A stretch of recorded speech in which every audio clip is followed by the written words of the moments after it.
asked anything of you firstborn. Not when you stole away a tiptoe, leaving the family burden. Greetings wonderful people, and welcome back to another video.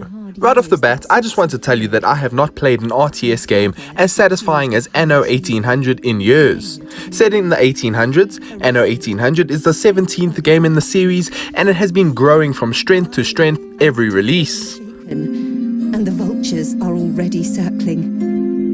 Will you now stand Developed by by Ubisoft Blue Byte, the game focuses on the age of industrialization.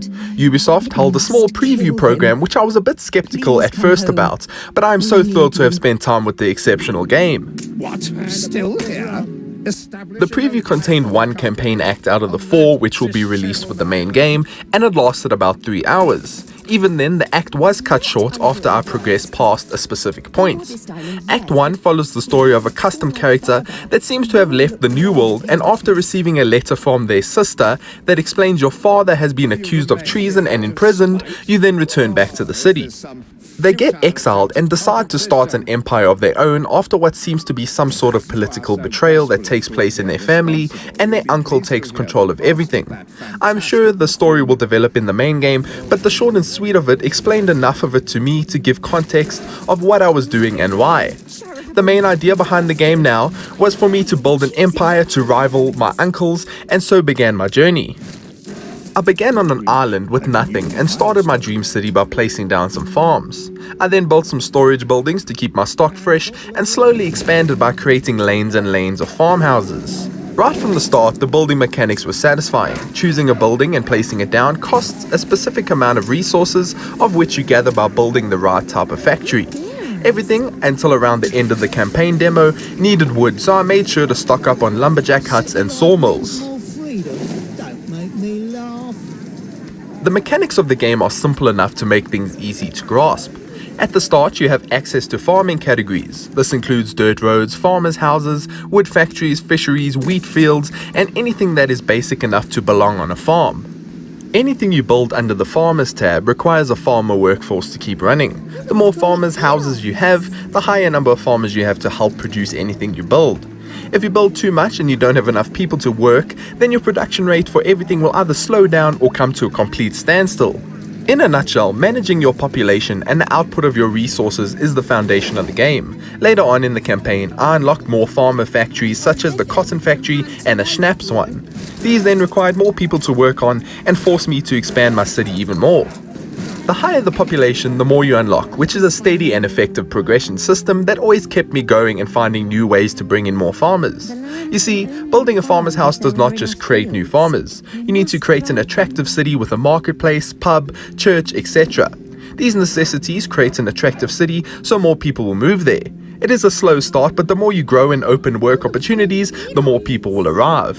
Then we have the Workers tab that unlocks after a specific amount of people move in. This is where things get slightly complicated. Workers are not farmers, and in order for you to get workers, you need to upgrade the farmers' houses to workers' houses.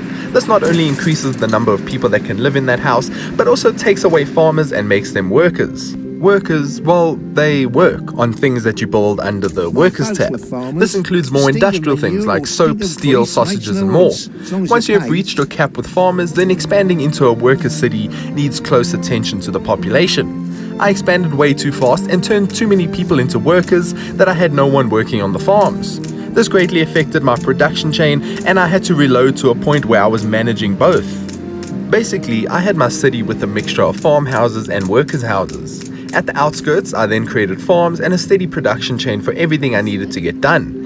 Every clay deposit had a storage unit nearby so that they could produce the clay, take it to the brick factory, which was also nearby, and then deposit it into the warehouse.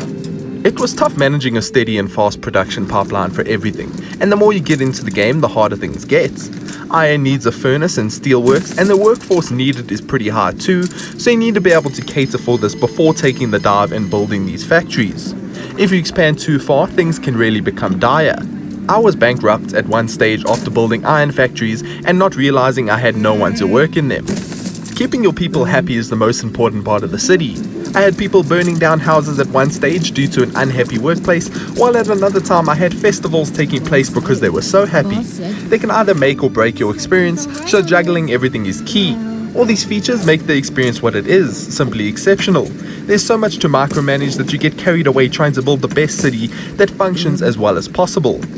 I got so carried away planting trees and grass because I fell in love with the empire I built, and it had to look immaculate. Imagine this is just scratching the surface of the game's potential. There's a large emphasis on political features in Anno 1800 which were not available during the test. You would also have to set up trade routes across the world to trade and sell specific goods to neighboring cities. This was another feature that was unavailable, or maybe I could just not find it, so that my city overflowed with resources and materials and I went bankrupt. Something I hope to avoid when the full game releases. You then have the sandbox mode, which is a typical sandbox mode, an unguided experience where you can build and run your empire to your heart's content. This will most likely be where I spend most of my time in the full game. If you're looking for a satisfying RTS game to pass the time, then Anno 1800 could definitely be it. From the start I was addicted, and it's not a genre I play at all, but I could definitely not put it down. Thanks for watching guys, remember to give us a thumbs up if you enjoyed the video and subscribe for more. You can always visit us at our website at glitch.africa for daily news, reviews and featured content. Until next time, farewell.